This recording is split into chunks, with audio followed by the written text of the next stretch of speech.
Hello and welcome to Shocker Family Connections. My name is Tia Hill. I'm Assistant Director in the Office of Student Involvement, and I'm here today to welcome Alicia Sanchez from the Office of Student, or not the Office of Student Involvement, that's me, from the Office of Diversity and Inclusion. Before I bring her into the discussion, I do want to give you all kind of some guidelines.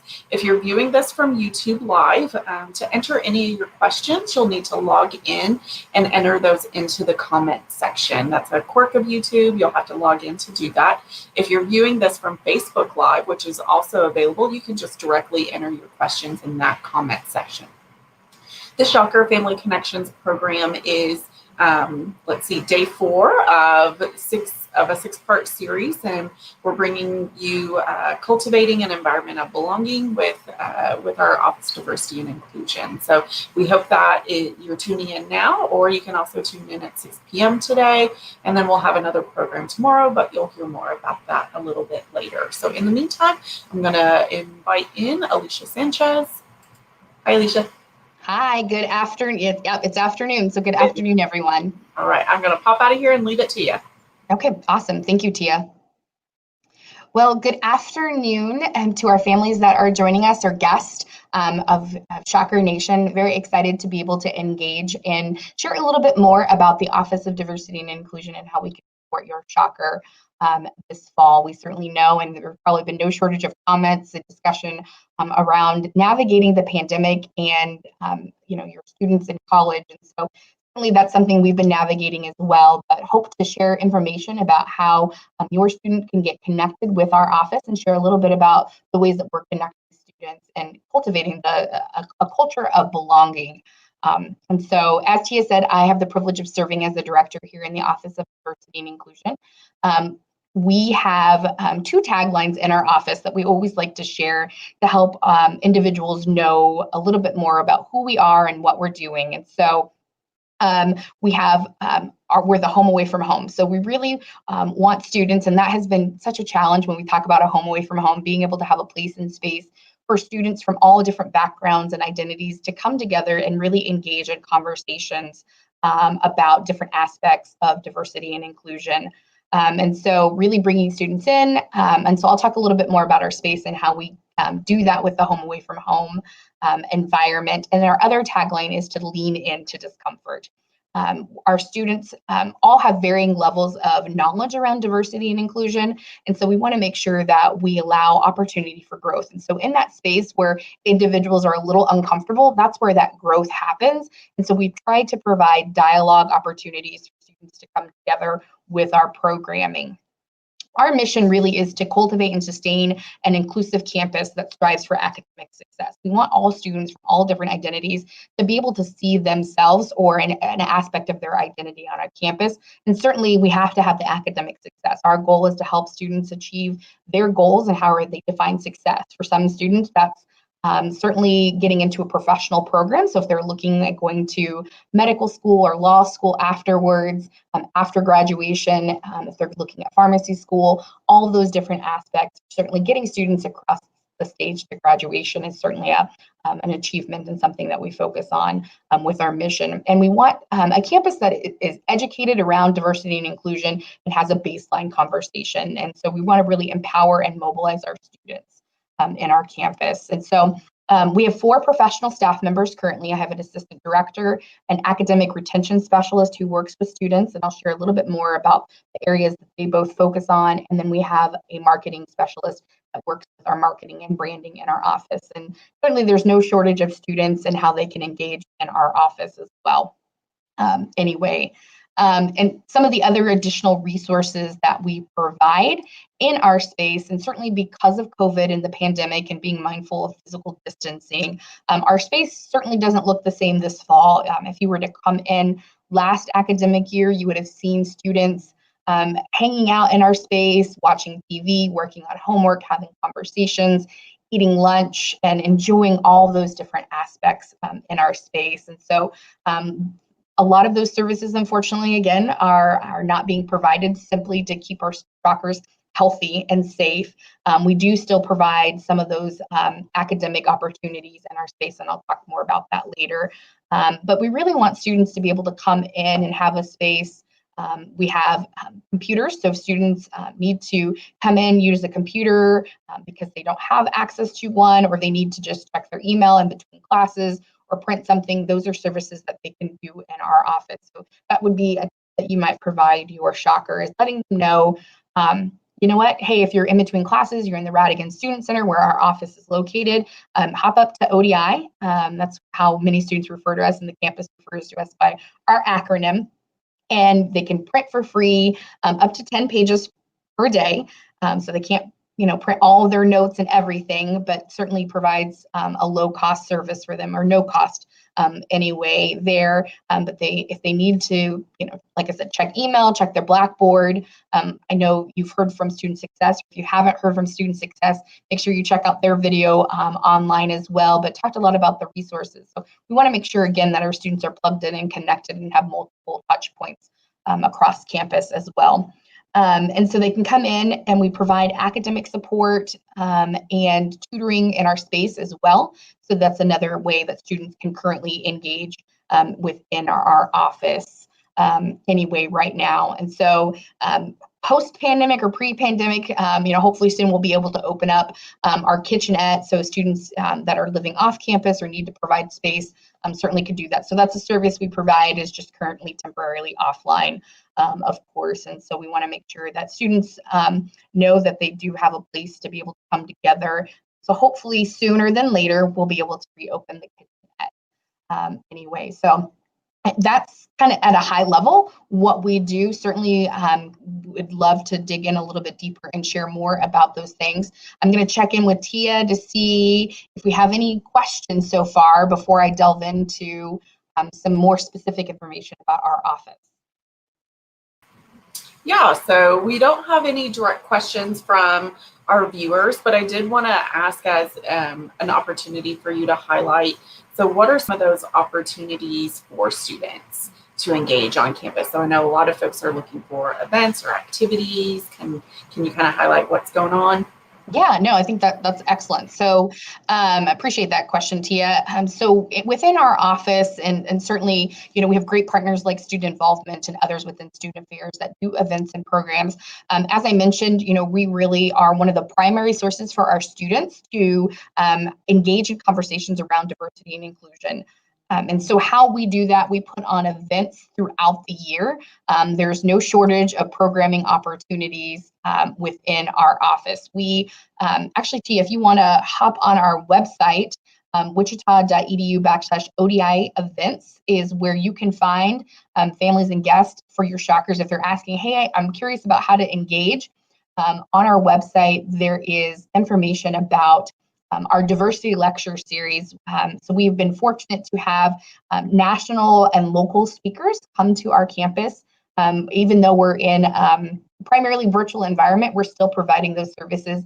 This year we had Jerry Kang, who is an expert on implicit and unconscious bias, speak and provide the opportunity for students to have increase their knowledge base or even become familiar with that topic. And just a couple weeks ago, we had Mark McCormick from the ACLU and an author, and currently the common read here on campus as well, his book is. And so came to campus as a part of convocation, and then in the evening, the students had the opportunity to engage in a private conversation. So I think that's the thing that we try to do, is provide those unique opportunities for students to actively engage in our programs and services. And so again, a wide variety. So you can certainly peruse and look through at past speakers we've had on campus. Currently, we're celebrating National Hispanic Heritage Month.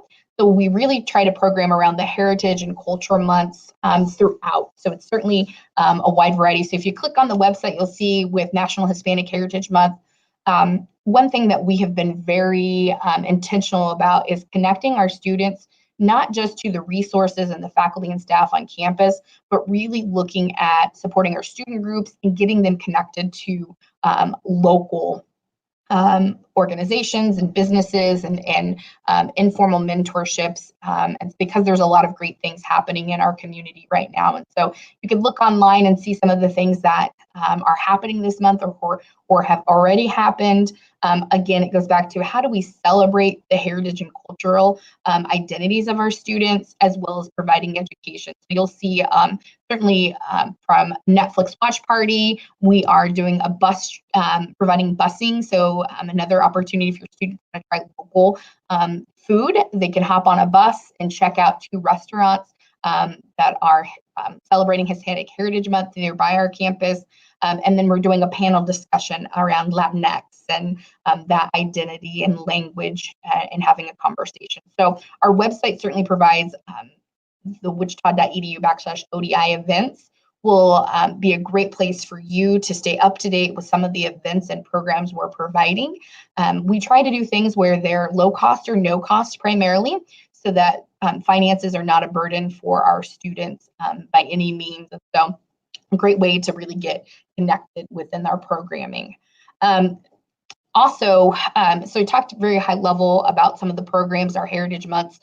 The other piece I wanted to touch on is oftentimes when people think about diversity and inclusion, they think around race or gender identity. And so want to make sure, when we work with students, we are looking at all various aspects of their identity. And so we look at partnering and programming and providing services for our LGBTQ students. So we are the one-stop center, if you will. So many campuses have a multicultural center, an LGBTQ center, or a women's center, and we are all of those things here at Wichita State. So again, we want to provide students that opportunity to really engage. And on the event page, it talked some about the events that we do, again, across all different identities.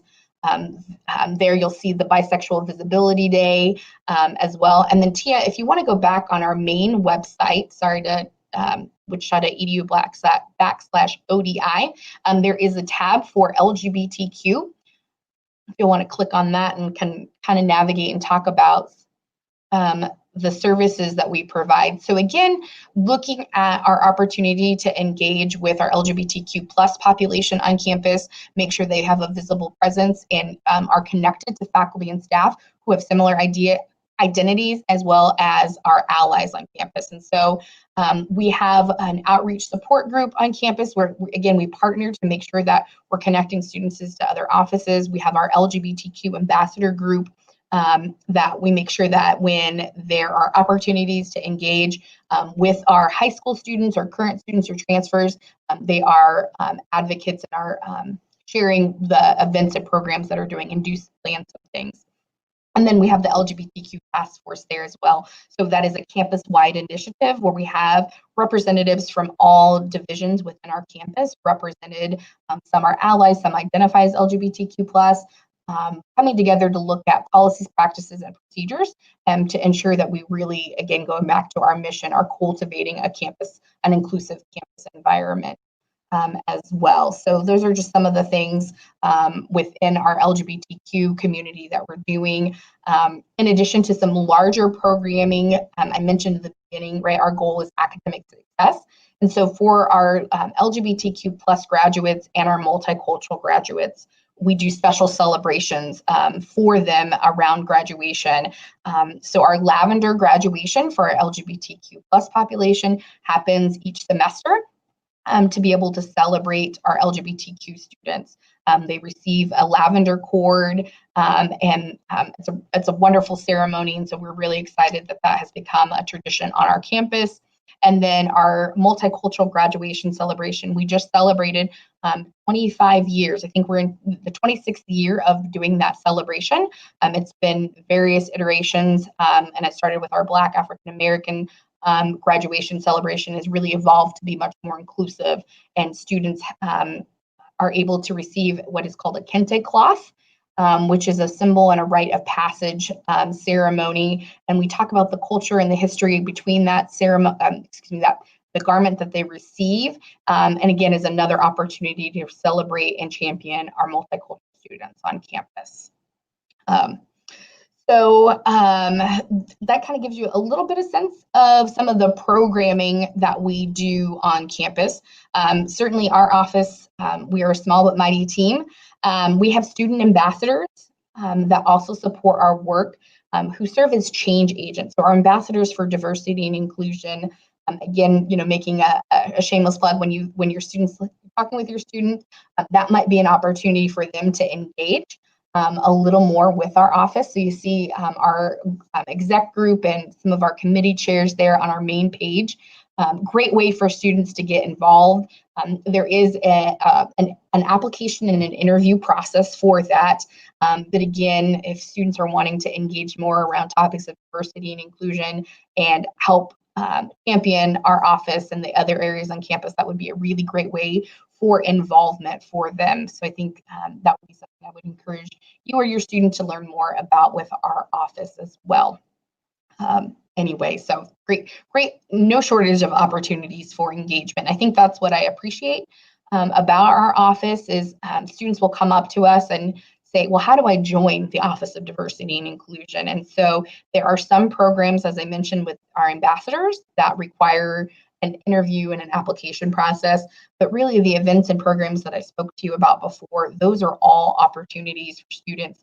They don't have to they can come to one event, they can come to all of our events. Obviously, we would encourage multiple events for them to learn about different aspects of diversity, but certainly there's not a registration process for joining and attending any of those events unless for whatever reason we do have a registration page. So right now we're again looking at keeping numbers and physical distancing and mask wearing all when we do come together anyway as well. So I'm going to check in, Tia. I obviously have more to talk about, but want to make sure there's anything else that may have come in that we addressed this question. I think right now, if you just want to talk about, you briefly mentioned the academic support initiatives that your department has, if you want to go into a little more detail about that. Yeah, no, I appreciate that. So through our office, one of the programs, and hopefully some of your students, depending on if we have some first-year students or some continuing parents or family members, we did a program or do a program called Passage to Success. So that program happens at the beginning of the academic year. Students have the opportunity to move in a week early to campus and then engage in various activities. So if you have other students that are potentially interested in Wichita State, so if you have siblings or cousins or whatnot, that might be a program for your student to learn a little bit more about. And so actually, Tia, I could certainly talk at you for the next couple of minutes about that program, but we have an awesome video that we created out of our office that shares a little bit more about Passage, and then I can talk more about how the students then go from Passage to Success into our past programs. Tia, if you want to cue that video up. I'll cue it up. Let's see. You get on the right page over here.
Awesome. So yeah, Tia, make sure you pause so it doesn't keep going. We have no shortage of other videos from our office. So our YouTube channel, I'll make a shameless plug at the end of this as well, to learn more about or watch more of the videos.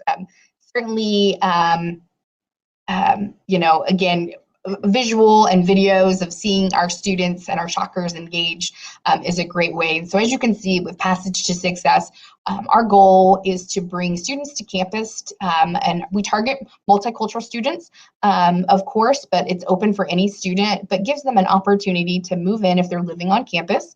We do have students who live off campus that still participate in the program. We give them an opportunity to engage in building those relationships, getting connected early on. So we bring in faculty and staff across campus of color to engage with our students, have conversations. We do academic workshops, we have fun. So all of those things that you saw in the video really give our students an opportunity to engage and become much more familiar to campus before some of their other peers get on campus. And so this year, certainly, we had to navigate the pandemic and learn, how to provide the safe opportunity and program. But our students felt so much more comfortable being able to navigate our campus because they had that opportunity to engage with Passage Success. So once students go through that program, they have we move them into another program that's called Promoting Academic Student Success, or PASS. There's certainly no shortage of acronyms that we use on campus. And PASS is a program that allows students from all different backgrounds to come together. We target first-time, full-time freshmen. So if you have a shocker who's a first-time freshman or even a transfer student, might be a really great opportunity for them to engage. And so we want students to be able to, and thanks, Tia, for pulling up our website. So wichita.edu/PASS is the website that students can go to learn more about the program, how to sign up. And so really, the goal is for them to learn about other students from diverse backgrounds. And we provide workshops and study skills. So really to help our students become more accountable for their learning experience and academic success. So be it time management, working on developmental skills, preparing for finals or midterms. That's a conversation that we're starting to have right now when we think about it. And so engaging your student. So we'll do a midterm prep session where we'll have partners from various offices. So again, referencing student success, and our partners in the Shocker Learning Center, and our academic support staff, Jamie Roberti. So again, to allow students to make sure they're academically prepared and do those check-ins. Study skills just across the board, and then also give them a chance to have a peer mentor. So we'll match them up.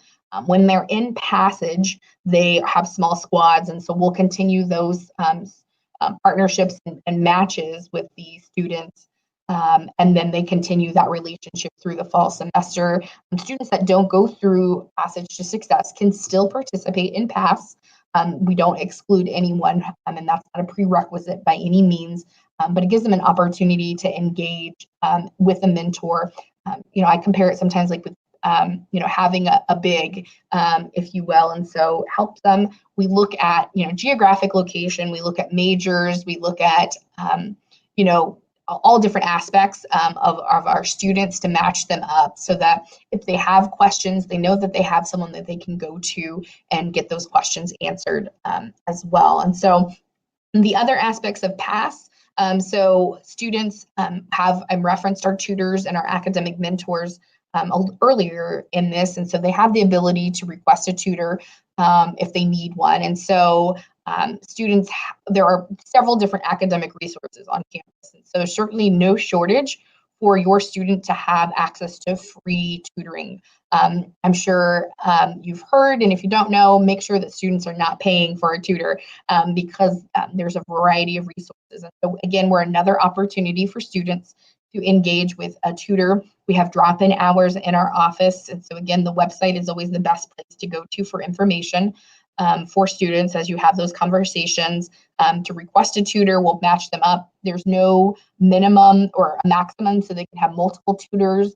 So if they're in college algebra or they're in an English class, we try to make sure that we have diverse subjects covered for students.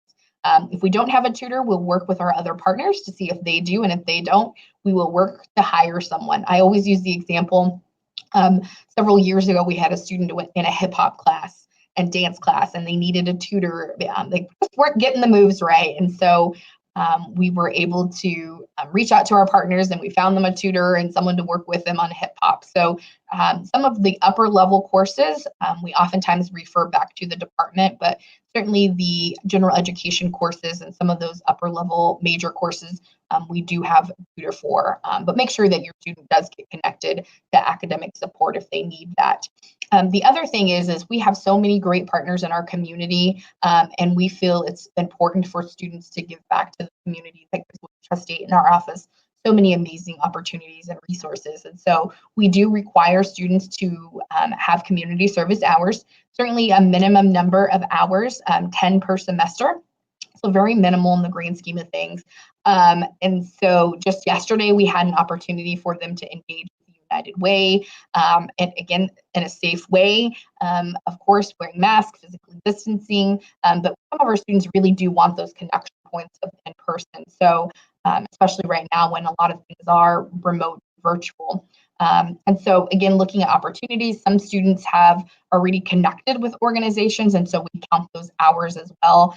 We just want to make sure that we provide the community service board on campus through student involvement is another great partner of ours as well. So again, just making sure that students are aware of opportunities in our campus and give back in service. And some of the other opportunities, if students need one-on-one specialized advising, if they're struggling in a course, that's why we have a staff member that can work with your student to really discuss any challenges or areas of improvement they might need. Also through the program, we require students to do a midterm grade check. And so midterm grades are not required on campus. And so we want to check in, how are students doing? What can we provide them? And so that gives us another opportunity to do a check-in and have a discussion and have those one-on-one meetings with your students and with Shockers on campus as well. So academic success is certainly key with this program. Once a student's in it, the first year is, I would say, as you heard, does have some requirements and is pretty intense, but we're doing that to ensure that students, are retained and come back, and we're helping them meet their academic goals. Students can continue on in that program to receive the free tutoring, access to a laptop if they don't have one, or have support from a staff member through our office. And so the students can continue. We have many students that participate and go through all the way through graduation, just so they know they have someone to help guide them through this process on campus anyway, because it's not just the first year that they need support, it's all throughout their experience here in Shocker Nation. Anyway, so I think those are some really great ways. So whether you have a first year student, a sophomore, junior, or anything in between, certainly our academic support through our office would be a great way for them to engage as well. The other thing I wanted to make sure I mentioned, so we do the programs and events, we provide the academic support. The other piece is we do have two specific support groups. I mentioned the LGBTQ support group, but we have Phenomenal Women and Men of Excellence. If you want to hop back onto our website there, so if you want to click on support groups, that will take us to look for, you can learn more through our website about Phenomenal Women and Men of Excellence. So we are unapologetic about our students of color and making sure that they have a place and space to come together. As an institution that's historically and a predominantly white institution, we know that our students need a place to be able to come together and have conversations. And so through Men of Excellence, that targets our men of color on campus. and provides opportunity for them to engage with faculty, staff, alumni as well, and the same for Phenomenal Women. And that group certainly is targeted for our women of color. So another opportunity for students to engage in conversations. Again, it's open for any and all students. We want them to have conversations and dialogue and be able to talk about their identity and navigating our campus and community. So again, a couple of different resources that we provide. We, again, have no shortage of ways for students to engage. We have students that come, both of those groups meet the second and fourth Thursday of every month. And so students can come and go, and we have various topics set up so students can see things that might be most salient to them, if that's navigating the classroom or their major, and feel like they might be the only one in the room, be it as a person of color or LGBTQ. Those are the types of conversations and topics we want to have and help them understand. And many of the students are experiencing similar things on our campus, and so a place and space to be able to enjoy conversation anyway. So great opportunity to plug your student in as well. I'm going to check back in with Tia and see if we have any other questions or things for our audience, from our audience. Yeah. So I know our departments do partner quite a bit, but and we work with a lot of student organizations as much as you do. Could you tell us a little bit about some of those cultural organizations that might be available to students that they could kind of find themselves in? Yeah. Oh, yeah. No, that's a great point. We do work very closely. All of the registered student organizations are housed under student involvement, but many of the staff members here in our office, we do advise student organizations, cultural groups. So you have the Black Student Union, which is a cultural student group, and I'm not going to list them all, but I'll name some of the ones that we work with. Again, our website has a wealth of information, so that is a really great resource for our Black African American students to be able to connect into. We also have the Hispanic American Leadership Organization, also known as HALO. So again, for our Hispanic Latino students, and I think what I appreciate most about those groups and many of the groups on campus is while they may be cultural or identity based and have an identity or a racial ethnic component to them, they're open for all students. And so students that are wanting to learn more about various identities can engage. So if your students looking for that connection, if you're like, well, I don't identify as Black or Hispanic or African American or Latino, how can I engage? And are those groups for me? And again, those are only two of several different groups. We have our Asian Student Conference, ASC.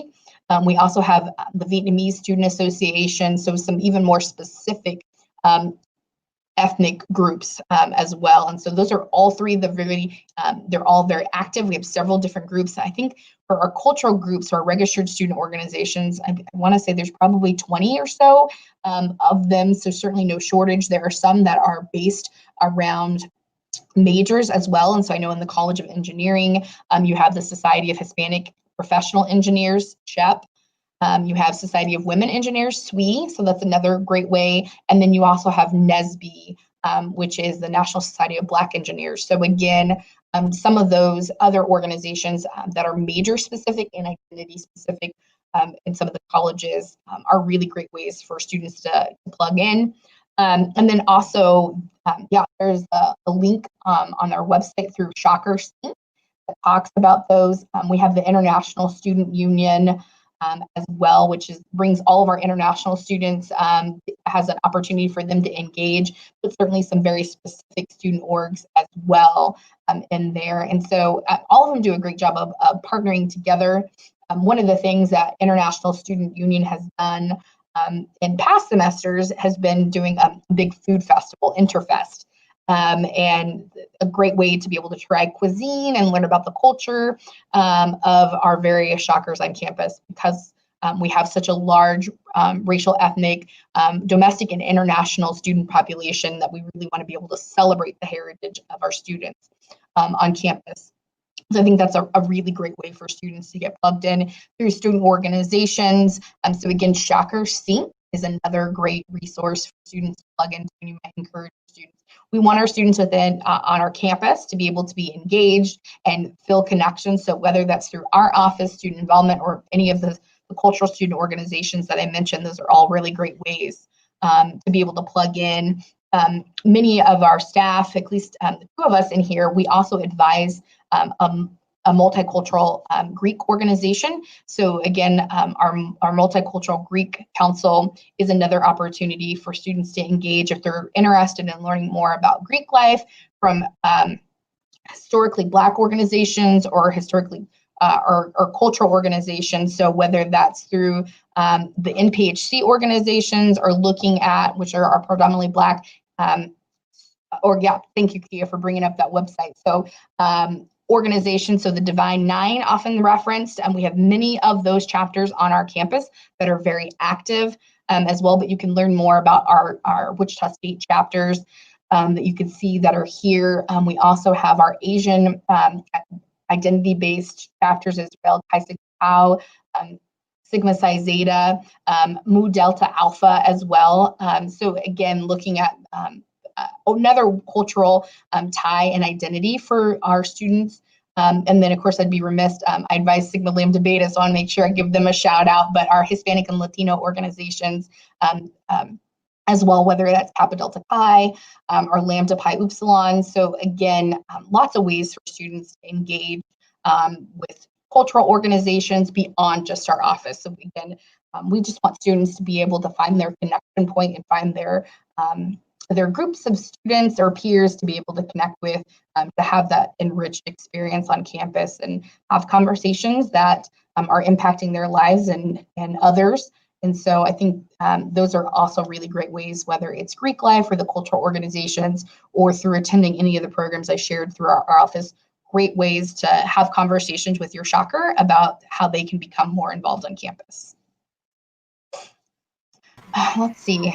I mean, I've covered so much information. There's a lot that we do out of our office. So certainly, you know, I could go on and on about the ways that students can get involved. And just again, Tia, see if we have anything else. Yeah, I think that's all the questions that we have. And I think to your point too, if your student is trying to feel their way around campus and find ways to get involved, we'll also have another session tomorrow that's called the Active and Involved Shocker. And so myself and John Lee from Campus Recreation will be talking about some other opportunities for students to be active and engaged on campus. But as of right now, I think, Alicia, I'm going to pop you out of here. I want to thank you for your time. And then we're going to wrap up, okay? Okay, real quick before you let me go, right? I said I could just talk. But I'm going to make a plug. So if you want to stay up to date, we are very active on social media, as many of our campus partners are. But you can follow us on Facebook, Twitter, Instagram, if you have Snapchat. But our tag is, there we go. It's at WSU Diversity. So you can find us as well, or our website has all of our contact information and our social media. So we'd like to be social. That's just another great way to plug in. And because a lot of the events we are doing, we're streaming through our Facebook and YouTube, you can also stay up to date and watch and enjoy some of the speakers and panels that we're doing. So feel free to engage with our office and let us know how we can continue to support you. And feel free to reach out to us as well if you have any additional questions after engaging with me this afternoon. So appreciate it. Tia, I'll go ahead and turn it back over to you. Thank you so much, Alicia. I'm going to thank you again, and then we'll see you later. So as I mentioned, tomorrow's program, I'm going to pop that title back up here again, at noon and 6 p.m. is the Active and Involved Shocker.